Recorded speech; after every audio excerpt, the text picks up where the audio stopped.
Hello दोस्तों, आज की वीडियो में जानेंगे सबसे अमीर मुगल शहजादी जिसने भाई की शादी में लुटाया था खजाना पर खुद क्यों रही कुंवारी।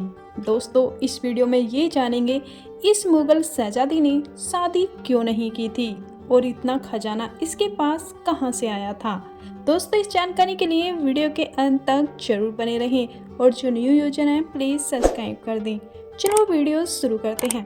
जहां आरा बेगम न सिर्फ मुगल साम्राज्य बल्कि दुनिया की सबसे अमीर शहजादी थी।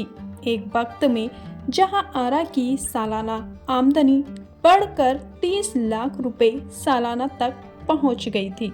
शाहजहां की सबसे बड़ी बेटी जहां आरा बेगम का जन्म 4 अप्रैल 1614 को हुआ था। बादशाह ने अपनी बेटी को शाही तौर तरीके सिखाने की जिम्मेदारी अपने करीबी दरबारी की पत्नी हरी खानम को सौंपी। जहां आरा जितनी खूबसूरत थी उतनी ही विद्यावान थी। उन्होंने फारसी में 2 ग्रंथ लिखे। इतिहासकार ईरा मुखोटी अपनी किताब में लिखते हैं कि मुगल सल्तनत में बने नए शहर शाहजहानाबाद का नक्शा खुद जहां आरा ने अपनी देखरेख में बनवाया। इसके बाद नई शहर की 19 में 5 इमारतें भी अपनी निगरानी में बनवाई, जिसे अब दिल्ली का कहा जाता है। पुरानी दिल्ली के चांदनी चौक को भी जहां आरा बेगम ने ही बनवाया था। फरवरी 1628 में जब शाहजहां मुगल सल्तनत की गद्दी पर बैठे तो उन्होंने बादशाह की हैसियत से अपनी बेटी जहां आरा को सालाना 6 लाख रुपए वजीफा देने का ऐलान किया। इसके अलावा जहां आरा को 1 लाख अशरफिया, 4 लाख रुपए नगद और तमाम जागीरें भी दी गईं, जिनमें सूरत का बंदरगाह भी शामिल था। इससे होने वाली सारी आमदनी पर जहां आरा का हक था।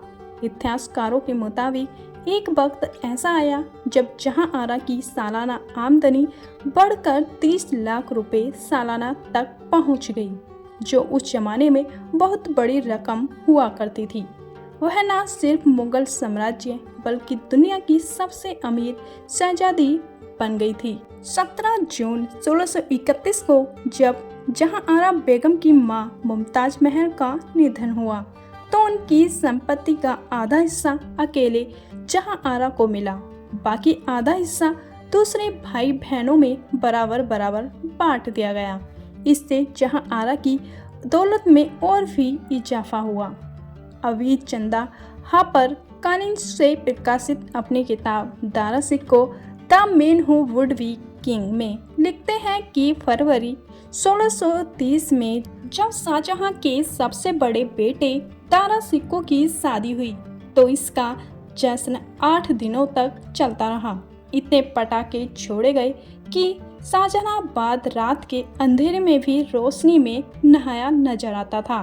उस वक्त दारासिको की शादी में कुल 32 लाख रुपए खर्च हुए थे, जिसमें से आधी रकम अकेले जहां आरा बेगम ने दी थी।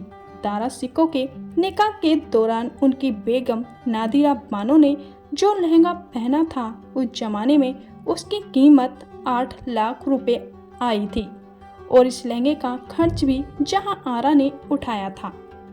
क्यों नहीं की कभी शादी जहां आरा ने। चलो दोस्तों, जान लेते हैं।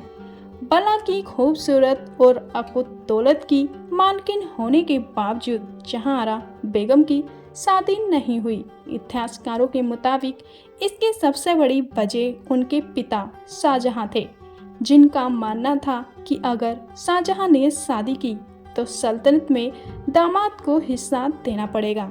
इससे साम्राज्य पर बुरा असर पड़ेगा और कमजोर हो जाएगा। इतिहासकारों निकोलाओ ने अपनी किताब में लिखते हैं कि ऐसा नहीं है कि जहां आरा बेगम को कभी प्यार नहीं हुआ। उनके कई प्रेमी थे जो चुपके चुपके उनसे मिलने आते थे। हालांकि शादी तक बात नहीं पहुंच पाई। मुगल सल्तनत की गद्दी के लिए जब शाहजहां के बेटों दारासिको और औरंगजेब के बीच लड़ाई शुरू हुई तो जहां आरा ने अपने बड़े भाई दारासिको का पक्ष लिया। हालांकि इस लड़ाई में दारासिको हार गए और औरंगजेब ने सरेआम उनका सर कलम कर दिया। हालांकि इसके बावजूद जहां आरा का रुतबा कम नहीं हुआ औरंगजेब ने उन्हें बादशाह बेगम की उपाधि दी, जो उस जमाने में किसी महिला के लिए सबसे बड़ा ओहदा होता था। दोस्तों, आपको ये जानकारी कैसी लगी प्लीज़ कमेंट बॉक्स में ज़रूर बताना और ऐसी ही ऐतिहासिक वीडियो देखने के लिए हमारे चैनल को सब्सक्राइब करना ना भूलें। चलो मिलते हैं नेक्स्ट वीडियो में, जब तक के लिए अपना ख्याल रखना। धन्यवाद।